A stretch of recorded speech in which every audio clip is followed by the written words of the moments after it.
Ichino mayam Hanumaktada mayam puno puegi channel sida taram nokcheri mayam ngasidi mayam asu ubire ngaside mukbang wana tagdoi ninda ko baini ko ado request mukbang ni ngasi se thoisana luang na laphui rom batabi ro na hairi bo ko se laphui rom sida leire thoisana luang gi damakta laphui ron ba ngasi nachena iro lebo ko aduga siga toning ko smaina toning ko na decoration ka tawre ngasi se yam fazana ko aduga si mathena ma sida leire duga mana hangam su jahol waina haire do hangam se ina hangam santhong ama sida tawjare ba ko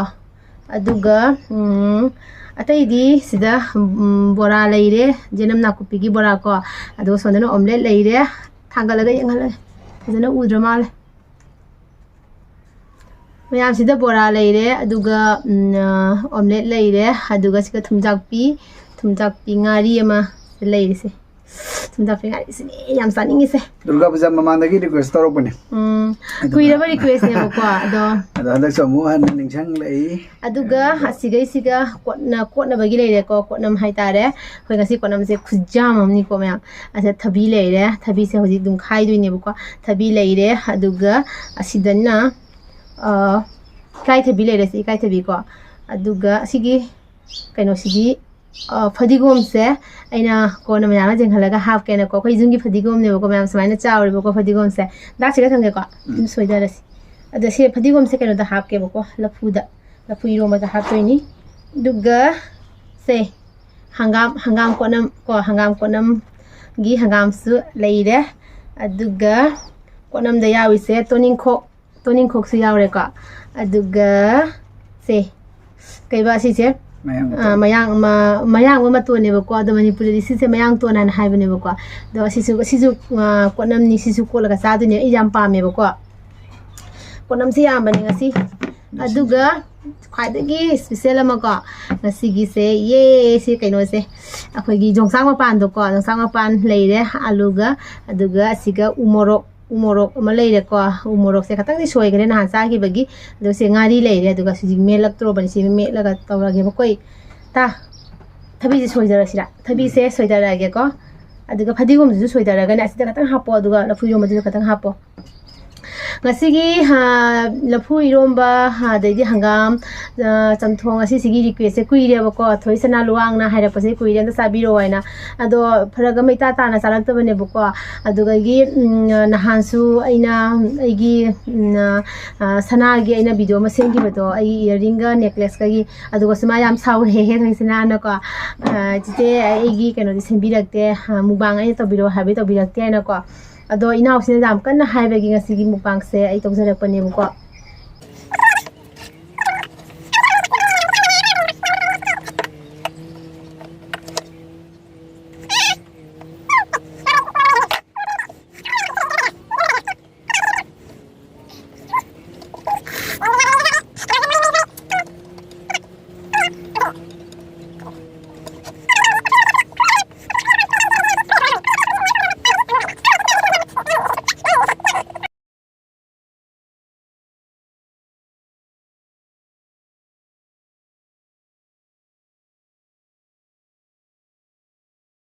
omne ka se som legi basine ubo wale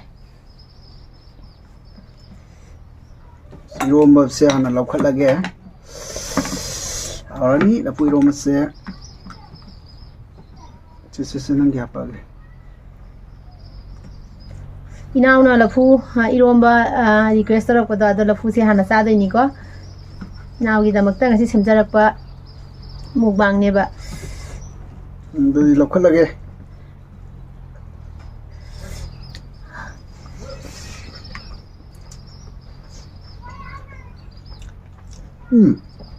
nó mùi lè là vui không sao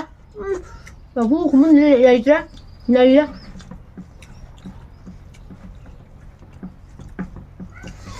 ngay đi ra cái ngay đi biểu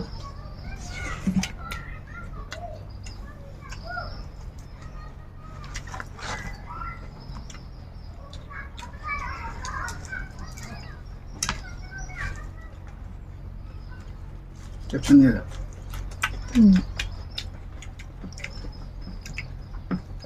얼마 안 감사하네.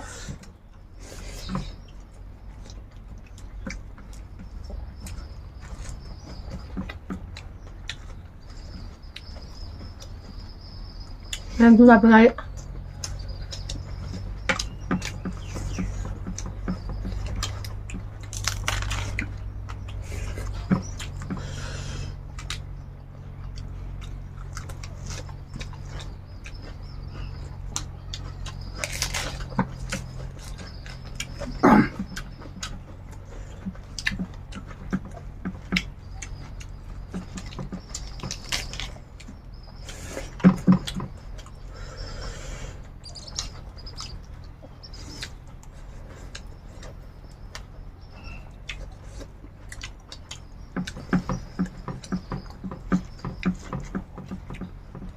나 보지 면 되고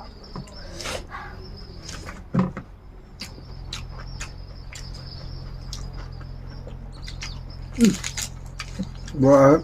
đến đi rượu mà. Thôi.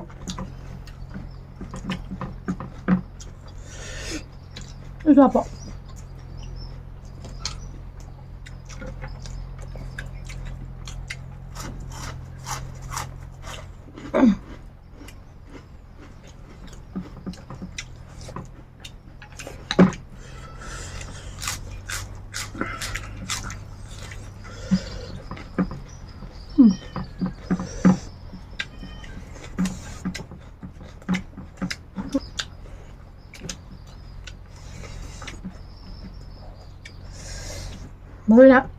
머리 나 비 나고 비보라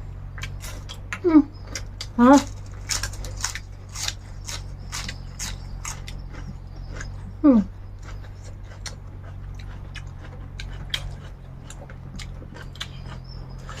와우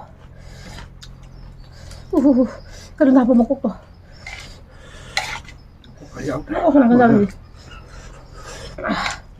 한감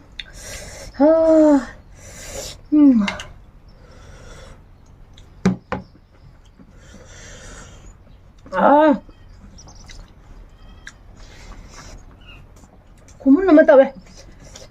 한감 질문 뭐지 왜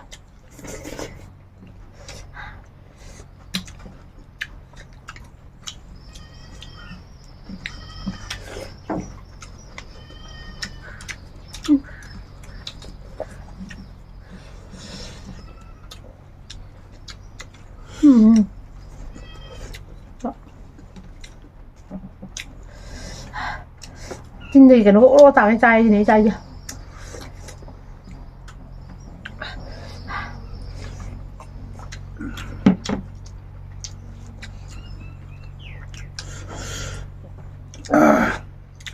một sao tiếp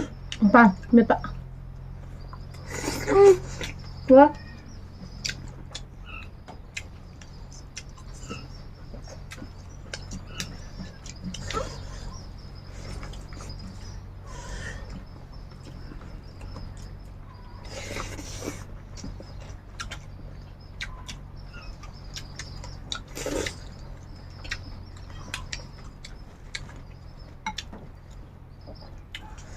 cái thì bị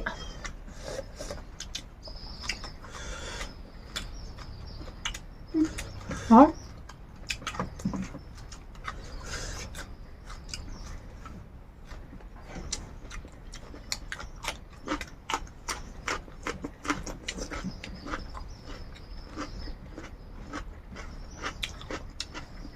học à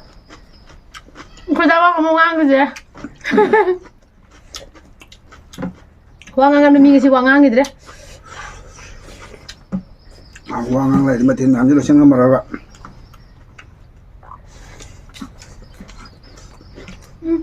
Mayam tak cabal tu pipe na warau bino. Tabakan mandana.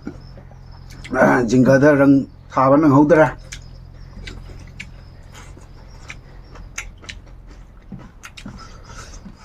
Hả?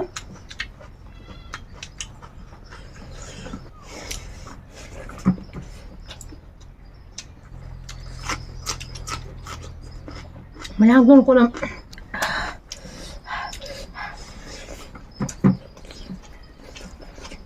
Dùng cho được không nào?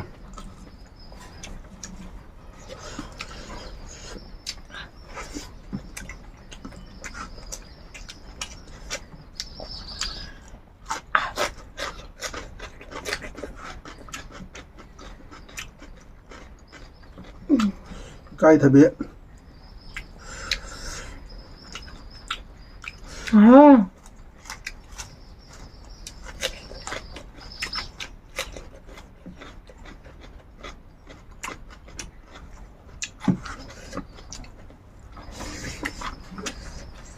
ผมก็เอามาคู่ห้องมาไม่ใช่หรอเอาเลยแบบนี้นะ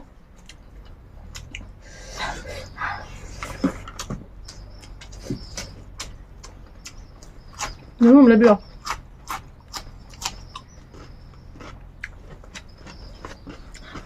진짜 왜 다 아픈 거래?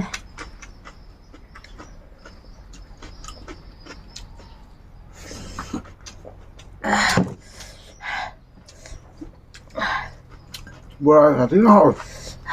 내리기 보라 너는 배우나 내리기 다 토그러 봐.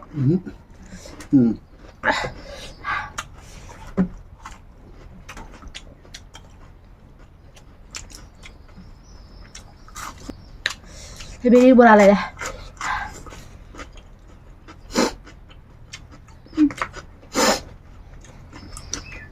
설명 안 들게 들려.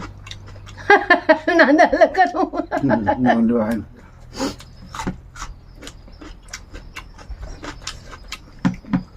Mà thằng Huy đã bagi tung dah. Dah Huy dah masai. Quay hati quay là quay don cha được.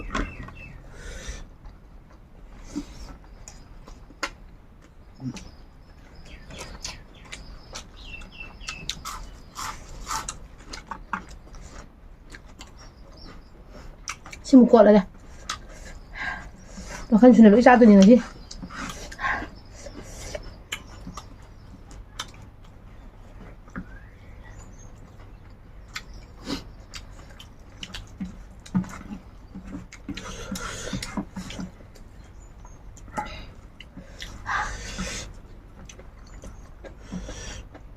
Đó.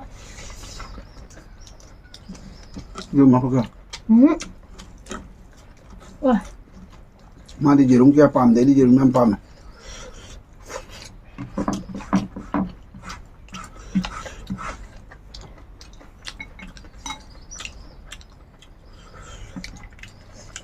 Dah Huy mới khoa lại chứ.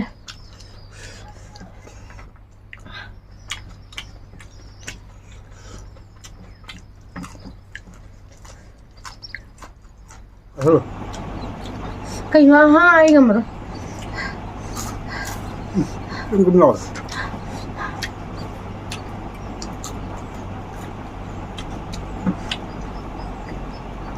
Sao lại?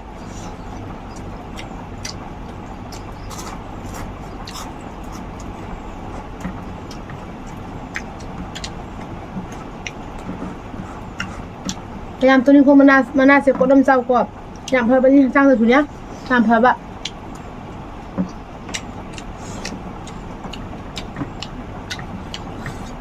Nó hao đấy. Cái cha khai lèm này. Mùm đứa rồi cha bạn. Thằng rất khép của luôn.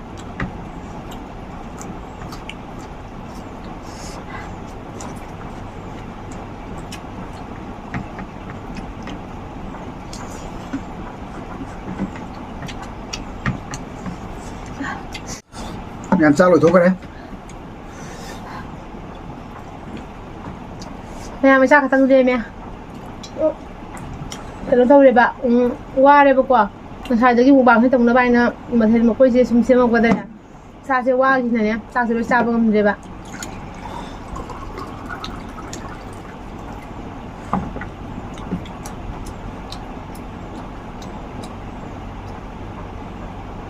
คุณพี่สิ่งนี้รู้จักไหม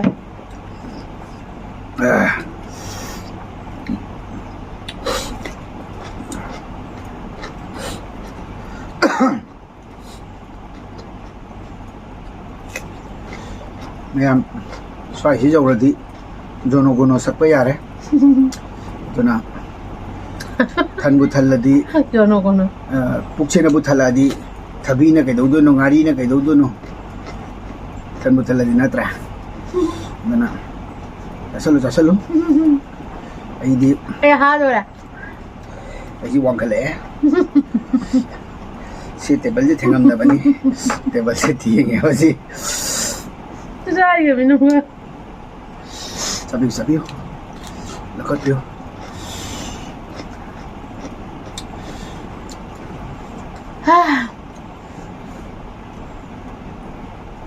mayam ai ta ka tang lem me bu ko aduga hangam thong thong ju khara lem me aduga mathen raman ki bagi khoi loi sa ba ngam da bani ko adai di lafu iro ma se asikak lem me bu ko aduga konam sidi aina dum mayam da su phajana bagi haina se ama thorok ne ba do konam ju khara lem me konam mak suna badi chai ko ai toni khok sa khare da su chai ko loina toni khok sa khare kai thabi sa re aduga mayang ton su sa re aduga I thabi su sa re ada ti kai no asi ko tara ore nang dang cha na ba than ado kan tau re asi gi ne yong sang ma pan sigi ne me pa sigi khu hau si de hai kana je ba ko hau ma do dim ja me ba do nun thang da sum sa ra ni tham nei thang sa ba gi ado mukbang ne na pangsa chasan bu sia ponte ba ado khoi ne mukbang yam toile to to bagi maram de khar ai mukbang da mukbang yam toile da bu se as ai ta roi bi da sa je chau phoi chau ba khu pa ai ta re ko kai mukbang ni na ma chan ma thin me am to chasan ma do ado na khoi na ado na hojik ti singat pa ai ta re singat pa ai ta re ado na kai na di puk ka sizim jarak tre ba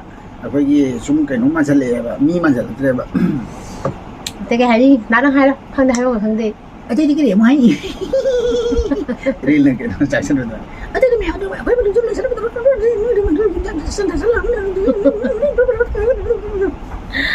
mayam matang sida ko gi video se lesson jarage aduga